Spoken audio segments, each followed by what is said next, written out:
our generation is no stranger to the sound of a laugh track. On many occasions, we spent our at-home sick days and before and after school time entrenched in the lives of these characters, watching and rewatching. At times in the early 2000s, when a show ended or when the rerun stopped airing, it often felt like the closing of a chapter of a close relationship, maybe with the whole cast of characters or with a certain character in particular. And for a kid like me and many others, these characters were a part of our childhood. They influenced our construct of the world. They influenced what we thought high school would be like, what we thought college and professional life and family life as an adult would be like. These sitcoms provided us with an opportunity to see through a window of what a different chapter of life would look like, or what it could be like to be in a different family. It's just a sitcom. We shouldn't be putting these real life weights onto these humorous interactions. And in one side of my brain, I do feel that. I do feel that it's cringe, watch a fictional scene and then have real life feelings about it. But as we have discussed, these shows exemplify versions of what our experiences are. When you see it on TV, it reinforces that that is the right thing to be happening. Hello, welcome back to my channel. So, today I'll be talking about some of the shows that I watched religiously forward and backwards for years. If there are shows that you think I should cover in the next video, let me know in the comments. Let's get into it. As the name implies, According to Jim centered around the father and husband character, Jim, played by comedian Jim Belushi. The show originally aired 8 seasons between 2001 and 2009. And in keeping with the 3-child trope of modern television, Jim and his housewife, Cheryl, played by actress Courtney Thorne Smith, raised their 3 children in Chicago's suburbia. Eldest daughter Ruby was played by actress Taylor Atelian, daughter Gracie, played by actress Billy Bruno, and only son and youngest child Kyle, played by Connor Rayburn. The main cast also included Cheryl's brother and self-proclaimed ladies' man, Andy, played by Larry Joe Campbell, and Cheryl's desperate to get married sister, Dana, played by actress Kimberly Williams Paisley. Hey! Me, yeah. Yeah, kid, like I'm dating 10-year-olds these days. I have an older brother. How old? Never mind, just beat it, kid. Hey, Dad. There she is. Meow is right. Good call, son. I haven't been fixed yet. With the eyes of an adult woman now, in keeping with the general trends of the show, it makes sense to me that a character like Dana was written the way that she was. The storylines about Dana honestly weren't particularly compelling, and in rewatching the show now as a single adult woman, she is the character who I should most likely relate to as the single female character on this show. And in watching back episodes now, her character just feels desperate and desperate. Like, I don't know how else to describe it. How low have I sunk? I listen to you to get a man. So it doesn't work when I'm myself, and it doesn't work when I take your stupid advice. It must be me. Oh, come on, it's not you. I dare someone to find a storyline that both focused on Dana and also passed the Bechdel test. When you see men like Jim, it makes sense that in the world of According to Jim, there would be so many men like Jim that Dana would be confronted with. Dana, come on. I know you know where that camera is. What's it gonna take for you to spill the beans? Jim, if you want to end this, why don't you just pay attention to what's important to your wife? The show's main plot points focus on Jim as a business owner and father, as well as his love of his family, Chicago Bears, and blues music.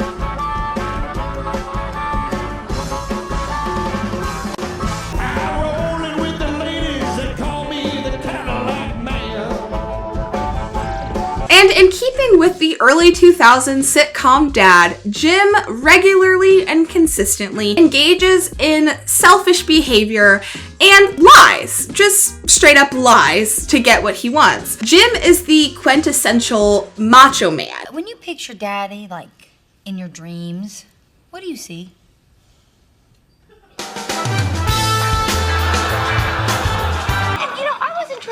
contest. But you did. You won a lifetime supply of stuff. So he's the dad who, when he can't figure out how to collapse the baby stroller, he just slams it on the floor in the presence of the baby. You know, I've seen Cheryl do this before. She just presses a button.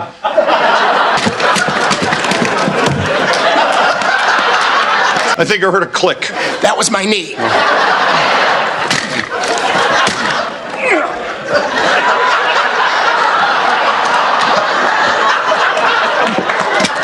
An example of phenomenal physical comedy, perhaps. An example of healthy emotional coping in a stressful situation, not so much. Hey, girls, have fun at school. Daddy, I don't want to go to school. I want to stay home. Yeah, we want to play all day like Mommy. Hey! Mommy does not stay at home and play all day. Sometimes she goes to the mall. The punchlines thrown at his housewife and mother of his children, Cheryl, consistently emphasize her status as the family nag. Go ahead, girls. Go ahead, show her. I want to take a nap, Cheryl. Not until you mow the lawn, Jim. Nag, nag, nag. I don't get it. What is wrong with change? I mean, don't people work out and read books about new things? Who are you talking to? Cheryl, I said it before. I'll say it again. It's me. You get what you get. And of course, there is no nagging wife without a husband absolutely obsessed with deploying weaponized incompetence.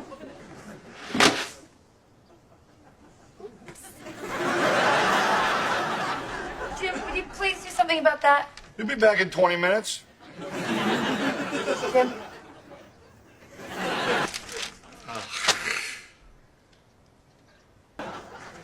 Hey, buddy. How are you? Okay, pal, you got 20 minutes. Eat up.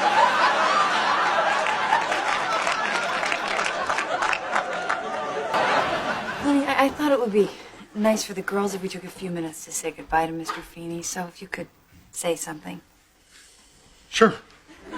And while this is not a new trope, from my perspective, the reinforcement of these archetypes of characters and family dynamics serve a few purposes, including to uphold these tropes as exemplars of healthy family behavior, when in reality, the real lived experiences of partners on the receiving end of weaponized incompetence is highly undesirable, to say the least. What? Okay? Yeah, dude. Not so much. Regardless of what Jim says, what he does to always get whatever he wants and to put his needs first, Andy is always there cheering Jim on. Andy's character serves to reinforce the decisions that Jim makes, and it's often at the expense of Andy himself and Andy's own sister, Jim's wife, Cheryl. Even in childhood, this was always such a strange dynamic to me. For the purposes of the show, this dynamic allows Cheryl to be the sacrifice. It allows her to be the butt of the joke. For example, the show's top-rated episode on IMDb comes from season 4, titled A Hole in One. Jim gets a hole in one while playing golf and celebrates with himself, even though he's supposed to provide a sample that same day because he and Cheryl are thinking about having another child. He gets Andy to provide a sample instead. And you can imagine how well that goes. So the punchline is, rather than Jim being honest with his wife, Andy's sister, the two grown men devise a plan for Cheryl's own brother to provide a potentially inseminated sperm sample. Okay, and this was always so interesting to me because not only does it present the idea that it is normal, rational for a spouse to prefer to lie to their spouse than to be honest with them, but I also feel like as a man, if I were watching that show, wouldn't I also feel that this plotline and many of these plotlines totally undermine the legitimacy and capability of what it means to be a man? Like, to think that these two grown men come together and come up with this plan. Like, it's so, what's the word? I guess it's so ridiculous, the concept, which is why it got a pass in the early 2000s. And Belushi himself says he set the show's trademark tone as early as the pilot. Quote, "The original script calls for Jim to go to his wife and apologize. I said to the writers, why do we have to have a show where the guy is going to apologize at the end of every episode? Was he really wrong? He's guilty, sure, but isn't he just being a man?" Reba had to deal with so much bullshit. So this was a thread where someone was actually inquiring about why the show isn't more popular. This commenter said, "It was a very misogynistic show, and the funny didn't overpower the treatment of women." Quote, "flawed characters," unquote, is that in sitcoms, they are not flawed and right at the same time. According to Jim, plays into the idea that Jim can manipulate, ignore, and be an almost completely unsympathetic character and still be right. No matter how mean and cruel he gets, his wife always forgives him.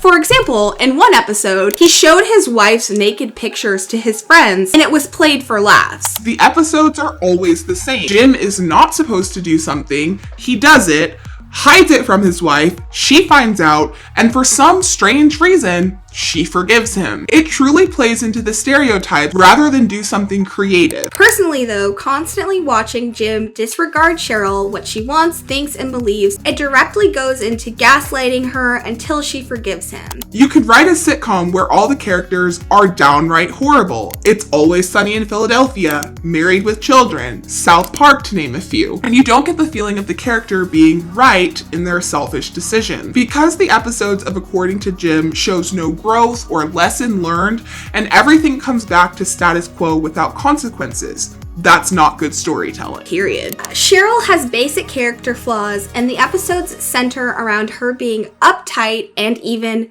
prissy. Really, she's just a normal woman trying to raise her family, and apparently trying to raise her husband, too. If you see yourself represented in Cheryl, you may see yourself deserving of treatment by someone like Jim. Constantly accuses you of nagging, puts his needs ahead of you and your children, and think of a society filled with men who operate that way.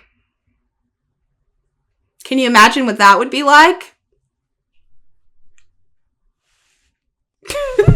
From my perspective, According to Jim was and is popular because of its commitment to the bit, the ridiculous of the bit, especially when Uncle Andy's involved and you add on Jim Belushi's style of humor. It does make for some great key moments. Overall, I think According to Jim perfectly encapsulates the bumbling, fumbling dad husband with a hot wife who's willing to put up with his antics to live comfortably pipeline, and arguably, some of us have seen that in real life. So maybe the show really did a great job of capturing what that experience is really like. Let me know your thoughts in the comments. And I ended up finding this thread with this comment that mentioned According to Jim, King of Queens, and Still Standing. And someone mentioned that there was a Mad TV sketch related to the advertising for these three shows. And there are some promo clips of them getting close to rubbing them bellies together. Hey, comedy fans! CBS knows that fat guys are funny. And what's funnier than one big tubbo? It's Fat Guy Mondays on CBS. The King of Queens. Yes, dear. And still standing. I don't know how anyone could still be standing with that gelatinous pile. And while According to Jim was not included in this Mad TV sketch lineup, another show of interest was. For 4 seasons, originally airing between 2002 and 2006, Still Standing. Husband and wife, Bill and Judy Miller, played by Mark Addy and Jamie Gertz, are a blue-collar Chicago couple trying to raise 3 children responsibly, without sacrificing their youthfulness. The now adult patriarch of the show is a former high school football star, now perceived as overweight and lazy. And that's not just me saying that, that's literally what Wikipedia says. Both at work as a salesman and at home as a husband and father, Bill is overwhelmingly underwhelming. Bill, I have to work Saturday, so you're going to have to go to Tina's recital for me. Judy, I was just at one of Tina's recitals last month. You're going, and you're going to videotape it for me. Did you get the video camera fixed? Oh, crap, Bill. Why do I have to tell you 100 times just to do one small thing? So you do admit that it's partly your fault. Judy, I think you stripped the socket. Righty-tighty, Bill. Oh, they changed it. One thing I learned in researching for this video is that the actor Mark Addy, who plays the dad-husband character Bill, actually is from the UK. By contrast, mom and wife Judy plays a modern-day suburban superwoman. She works full-time as a dental hygienist, I believe. She takes care of nearly everything around the house, which often includes their 3 kids, in keeping with the sitcom 3-kid trope. The couple's only son and oldest child, Brian, is played by actor Taylor Ball. I don't want to talk about it. He has a crush on a girl at school. Shut up. Her name is Carrie Tyler, and she doesn't know he's alive. Tina, that's the last time I opened up to you about anything. Good. Middle child and daughter Lauren is played by Renee Olstead. I mean, look at me. I still fit into my teenage daughter's bathing suits. What? And youngest child and daughter Tina was played by Soleil Borda. Hey guys, what's going on? We're talking about your birthday and how your life is over. Judy's younger sister Linda, played by actress Jennifer Irwin, spends a lot of time hanging around the family's house, and she spends much of her time lamenting over men and her need for a husband. Wow. Music video. Sounds expensive. I know, but Perry says the pressure of having some of our money on the line will force him to write a really great song. Wait, he hasn't even written the song yet? It's his process, Judy. He says he does his best work when his back's against the wall. Are we noticing a pattern here? As with many sitcoms, the child cast members on Still Standing often run the house. Stu is turn into big angry guy, and Lauren will get scared and fall back in line. 'Cause when you play with the bull, you get the horns. And I'm telling you, this garbage is gonna stop right now. Your mother and I are sick and tired of your attitude. If you don't straighten out, there's gonna be hell to pay. Like what? Well, I mean, when you say hell to pay, what exactly does that mean? It means hell, lots and lots of hell. I'm sorry. It's just when you yell like that, your head looks like a really big tomato. I very much appreciated scenes like this one in which big scary dad act just doesn't work at all. Because as we've noticed in sitcoms that we've watched throughout our lives, there is this idea that like dad has the final say, mom is the most in charge. And it's like, in reality, the power dynamic in a household should shift and often does shift based on who needs more attention, who has a need at this time, who needs what. But often in TV shows, it is portrayed as though the parent, often the dad, has the final say. So one thing I always appreciated about Still Standing is that they never shied away from the idea that the parents are idiots. The parents are rather uninformed about parenting. Their tactics of trying to be big and scary don't always work. And as someone who grew up in a more authoritative, I can't remember which one, I always enjoyed seeping into the realm of shows like this where the kids got to have more say and got to have more of a runaround on how things went. However, the show definitely perpetuates the idea that dads are so out of touch. So when we see episodes with plot lines like this, Dad, what are we doing for Mom's birthday? Oh, that's right, it's today. I better go get her gift. The guy at the store said it'd be ready. Mom's birthday is until next week. Thank God, I got nothing. Oh, do not spend any money on me. Just give me something from your hearts. Good. But not you, big guy. You need to come up with something that's gonna wow me. Don't worry, I got some ideas. Great. Now, why don't you let me help you set the table for dinner? Doesn't count as a gift. Kids, go help your mother. the show very much does mimic certain tropes and trends in popular culture. Do you have any idea how old any of us are? Brian, that's an ugly game that no one will win. Can you name their teachers? Of course I cannot. What are your daughter's birthdays? Why do you do this to me? I give up. Any guesses? Yesterday. Oh yeah, yesterday! But can you talk to me for like 2 minutes? Okay. That's him chirping me right now. Hello, did you find the football? Over. Walkie-talkies. Kyle's idea, you know. Did you ask your wife about Vegas? Over. I told him you probably wouldn't let me. Fair. Don't make me sound like the enemy of fun. Oh, so I can go? It's only for 2 weeks. What? That should be fine. That's so funny that he wants to go and do that. And any reasonable wife would let him. What a nag Judy is. There's a degree to which sometimes I think back on these shows and I rewatch these episodes and I'm like, disrespect? It's a sitcom, so it's all just for laughs. It's all just for jokes, right? What you got? You owe me because I raked the leaves last week. Aw, jeez, make it a challenge, will ya? You owe me from April 22nd, 1997. I let you watch the end of the hockey game during sex on our anniversary. Hey, that doesn't count. It was a playoff game. We were both watching it. Yeah, but you didn't have someone behind you who thought it was funny to keep yelling, down in front! Still Standing garnered much success in season 1 with the highest season 1 rating out of all the shows considered in this video. One thing about the show that Still Standing really gets right is conveying this idea that although Bill is outlandishly uninformed, Judy still tries, but even collectively, if they're both trying, they still get a lot of things wrong, and there's this general consensus, like this comment says, Bill and Judy were the worst parents, and it was hilarious. One Redditor said, I like Still Standing because it's actually pretty realistic in the way it portrays parents and kids often teaching each other. Uneven maturity between the two sets is more common than people like to admit.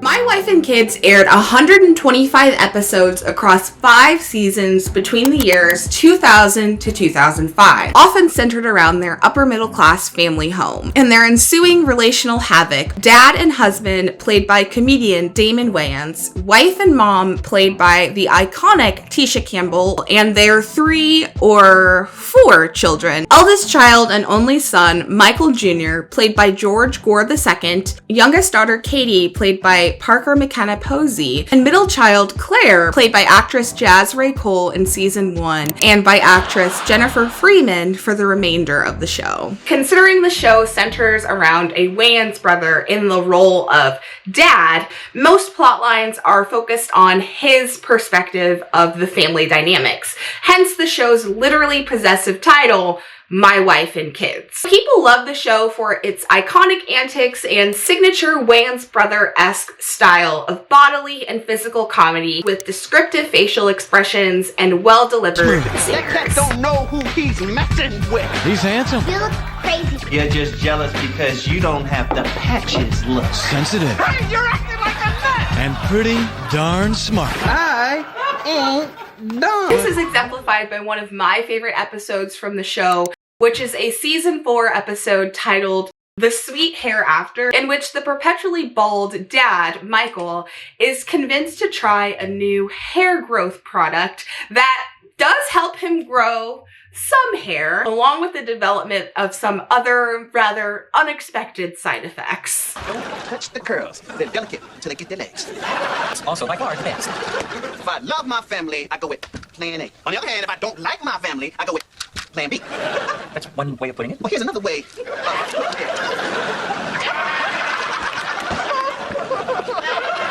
Michael. Okay, we'll go with plan B. Michael. Plan C. Michael. Plan A. Okay, plan A. I pay, your money multiply. My, I feel like I'm gonna cry.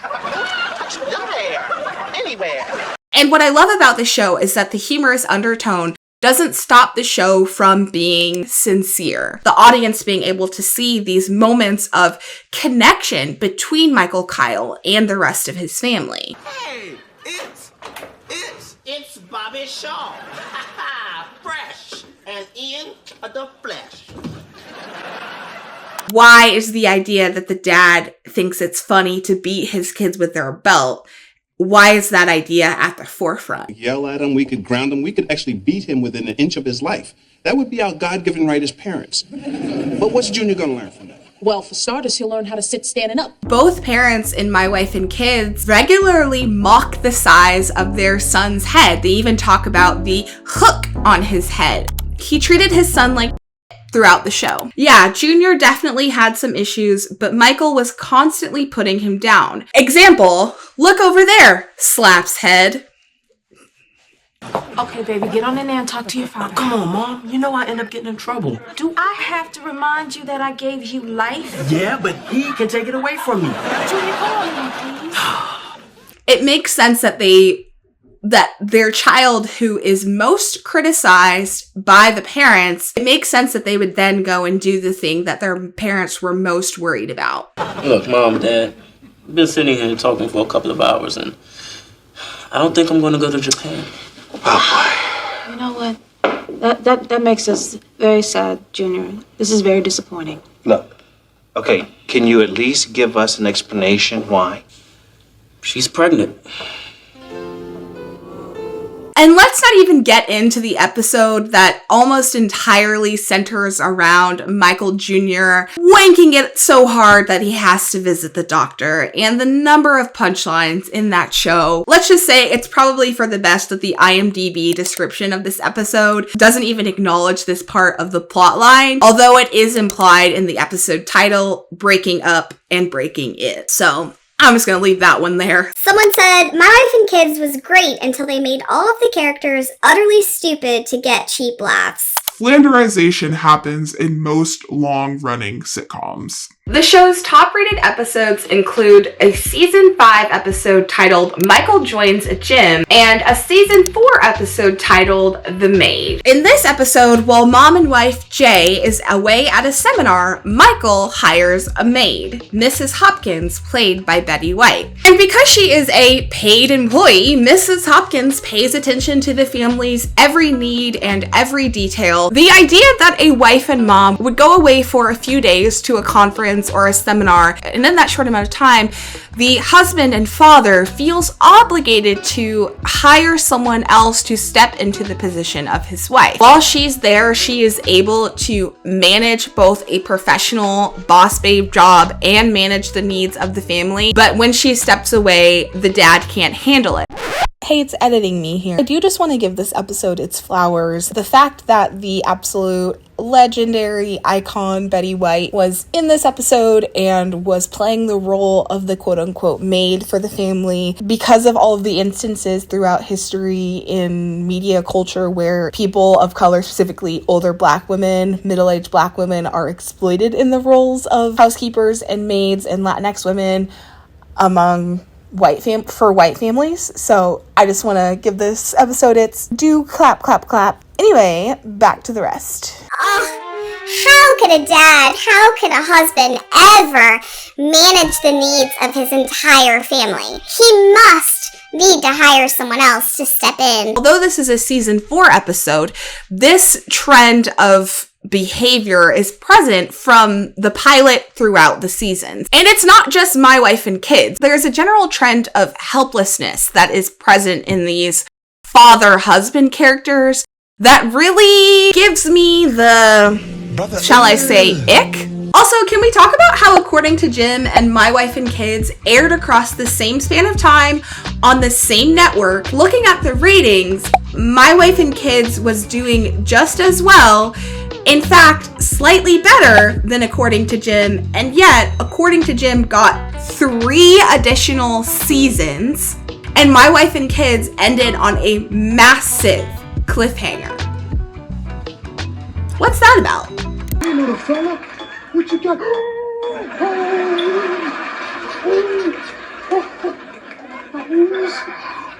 Blinky doos.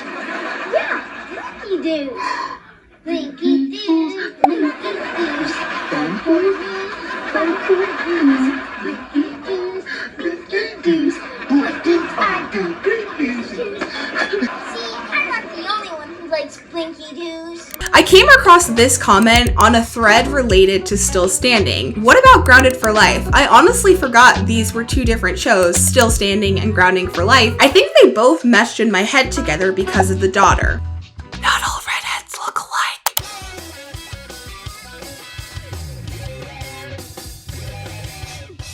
Across Across 91 episodes originally airing between 2001 and 2005, Grounded for Life's Claudia and Sean are equally as clueless when it comes to parenting. Dad and husband Sean, played by actor Donnell Logue, and wife and mom Claudia, played by Megan Price. After procreating at a young age, Claudia and Sean aren't sure they're ready for parenthood, even after having 3 kids. Eldest child and only daughter Lily was played by actress Lindsay Bartleson. You are so embarrassing! I am literally dying of embarrassment! You know, I really wish you would look up the word literally because...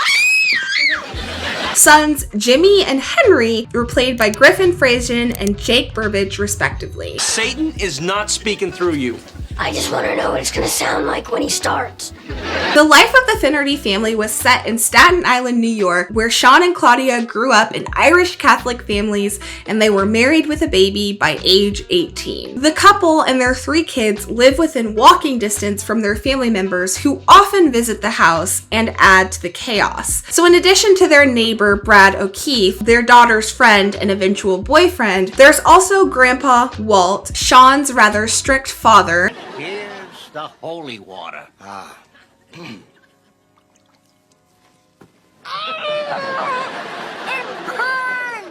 that was my vodka. And Walt is also the father to Eddie, Sean's brother. And this is where we need to talk about Uncle Eddie. So to start with, why is there something inherently weird about the word uncle? It's just inherently sus. I remember watching the show and not necessarily understanding some of the jokes, but just understanding that what he was doing was weird. He's a little bit sus. For example, when Uncle Eddie decided to film a porn inside of Sean's family's home, he thought that was an okay thing to do. Because, what? Like, ew. They did address it. Okay, all right, so what do I gotta do to make this right with her? Well, it probably wouldn't hurt if you apologized. All right, I'll tell her I'm sorry. No, not just that, okay? You gotta let her know that you understand her feelings. All right, that her anger is legitimate, that you've learned something from all this. So what have I learned?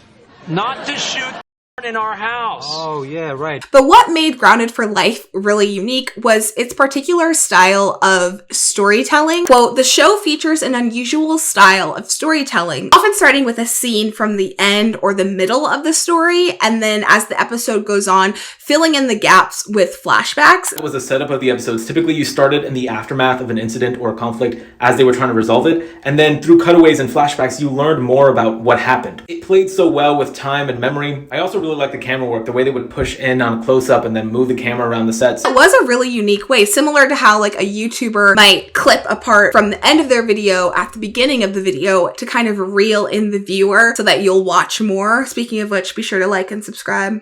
I also really appreciated the show's opening sequence and transition music. Quote, the opening sequence is set to a guitar theme performed by the band Ween that also served as the music between scenes. Music is essential in the production of Grounded for Life, as musical cues introduce and conclude flashbacks. Episodes are also named after songs or are a play on song titles or lyrics. Each episode has slightly different music in the opening scene, differing at the end of the sequence. That was something that I couldn't necessarily put words to as a kid, but I did take note of it. And whenever there were reruns airing, the music, vibes, dope, loved it. Well, I think I saw a guy looking at us. Don't be such a wuss. I see a guy looking at us. Don't you want to make out? I do. It's just there's a... Because you were in my room, you violated my privacy, you trampled my trust, because you were in my room! And the show really keeps in trend with itself. The title is literally called Grounded for Life. It definitely portrays the idea of having children as the ultimate consequence of your actions, which is interesting considering that the family's values are set within an Irish Catholic sentiment that is very pro have big families, and then you have these two characters who don't really know how to be good parents, and also the show is titled Grounded for Life, therefore they feel grounded for life and held back by the decision to have children and get married at a young age. So maybe that's the point. Maybe that's the whole point of the show, is to go against that idea of like procreate and get married young. Let me know your thoughts. I am not locked out! You are locked in!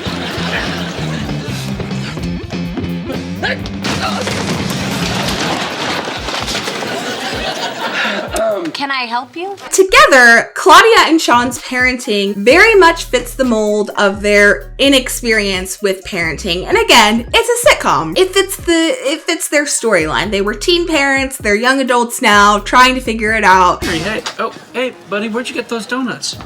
They're free over at the donut shop. Really? Yeah. You just leave them out back in the alley at the end of the day. If they had their oldest child at the age of 18, and that child is now turning 16 within the storyline of the show, that makes them around their mid-30s at this point.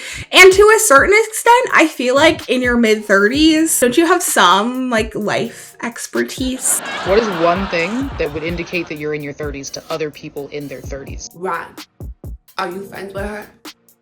Are you friends with her? Are you friends with her? Are you friends with her? Let me know right now. Let me know right now. Overall, it adds to the humor of the show. And also, I was a big fan until they had that episode in which Lily is too embarrassed to tell the kids at school that she is dating her neighbor Brad, because he's involved in the school's math and science clubs and is therefore considered uncool. So rather than telling their daughter Lily to stop being so superficial, cowardly, and prejudiced, Sean and Claudia's solution is to try to make Brad cooler so that their daughter Lily isn't embarrassed to be dating him. Black people. No. And then someone else comments, There was an episode when Jimmy gets in trouble for vandalism, Jimmy, their middle son, and Sean thinks he shouldn't be punished because he thinks it's funny. Okay. Other examples include Sean downloading porn, and then when his wife Claudia finds out, Sean lets their son Jimmy take the blame for it. Okay. As well as Dad Sean losing Lily's first car by street racing. Okay. Or that episode when Sean pays another man to hit on his wife so that she'll feel more self-confident. Okay. And Reddit is very on board with this theme, as well as their favor for Megan Price and Lindsay Bartleson as a whole. The MILF comments all over the internet about these sitcoms. It's almost like these shows get to be popular because no one's paying any attention to the storylines, and they're just like, hot women, hot women, hot women. You win. The Bernie Mac Show featured its titular character, Chicago native and comedian Bernard Jeffrey McCullough, aka Bernie Mac. R.I.P. America, let me tell you something. See what I'm talking about, America? Bernie Mac would say as he often greeted the audience throughout the episode, seated in his luxurious leather chair, often accompanied by classic Motown records playing in the background while Uncle Bernie puffed a cigar. Starring in a self-titled role, Bernie Mac's character, often referred to as Uncle Bernie. Uncle Bernie? Yes, baby. Hey, baby girl, can I watch TV with you? Okay. Okay, thank you. About this Bears offense we talked about. Hey! Well, Bernie, if you check your record out, it's clear. You've always been a bully, picking on a little girl.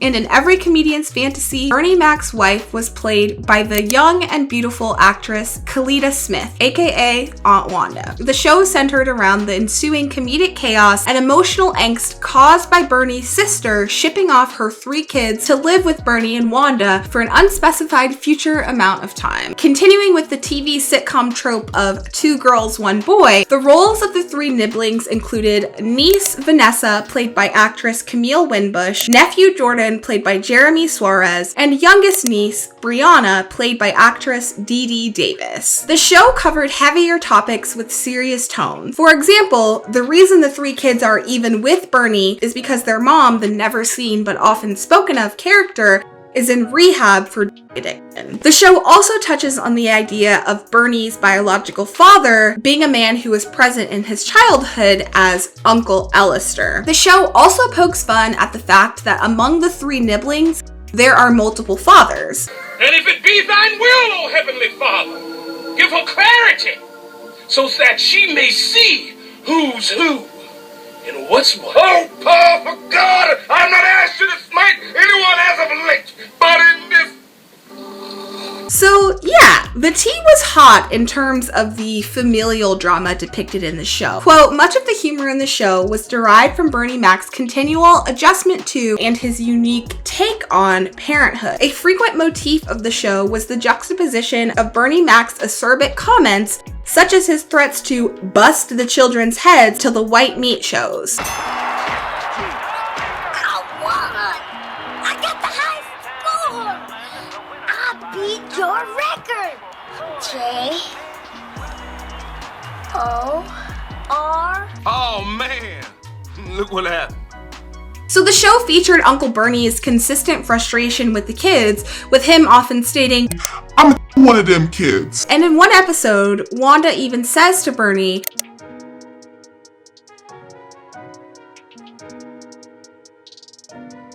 you invited the kids into your home to live with you, but you must be convinced to treat them well. So it's great to see a Black family represented on TV. And also, while one movie or one show, it's not their job to entirely represent what that population looks like. It is a version of what that population looks like. And I think we have to handle that somewhat responsibly. It's not for wearing, it's for scaring. You understand that? You said the kids don't fear, now this the key. I'll call this weapon of ass destruction. Thanks, honey, but you know what? The belt, that's not my thing. That right there is the snap. It's also called the yellow threat level. That's good for domestic disturbance and washing the dishes, bedtime, and pre-church. Now, if it escalates to the orange threat level, that's when you gotta crack the whip like this. You know what I mean? And similarly, in rather humorous and ridiculous ways, the kids also get to poke back. So I remember one episode where Uncle Bernie was being kind of an asshole the way that he always was. And so during a heat wave, the kids lock him out of the house. And it's freaking hilarious. And I love seeing those moments where the kids get one up. And as a kid, it was always hilarious and comforting to me to see when a kid could get one over, because in my personal life, there was no chance I ever was going to be able to lock my parents out of the house and have that be fine. I assume that's probably the case for most people. If you if you could have locked your parents out of the house during a heat wave without consequence, let me know in the comments, because